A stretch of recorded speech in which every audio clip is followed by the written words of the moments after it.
Hi hello నమస్తే welcome to my YouTube channel simple start.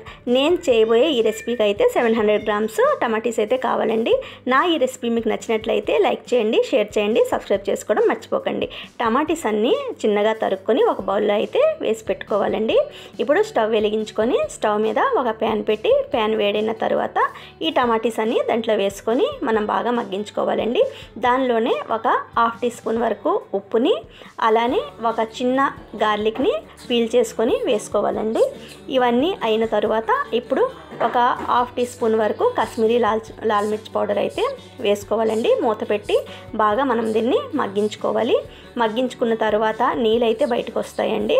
అప్పుడు ఆ టైంలో ఒక 3 లవంగాలు, 2 ఇలాచీలు, ఒక చిన్న దాల్చిన చెక్క, అలానే 3-4 బ్లాక్ పెప్పర్ వేసుకొని మళ్ళీ బాగా మగ్గించుకోవాలండి.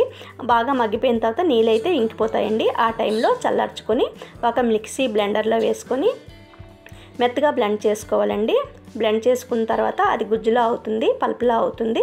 ఈ పల్పునంతటిని ఒక స్ట్రెయినర్లో వేసుకొని మనం స్ట్రెయిన్ చేసుకొని ఆ పల్పునంతటిని అయితే మళ్ళీ స్టవ్ మీద మనం వేడి చేసుకోవాలండి.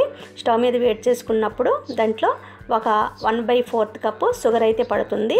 అలానే 1/8 కప్పు వెనిగర్ అండి. బాగా ముద్దలా అయ్యేలా మనం ఉంచుకోవాలి. ఇప్పుడు మీకు అర్థమైపోయి ఉంటుంది. నేనైతే టమాటీ సాస్ చేశానండి. చాలా టేస్టీగా ఉండే టమాటీ సాస్ ఇలా చేసి ఒకసారి చూడండి.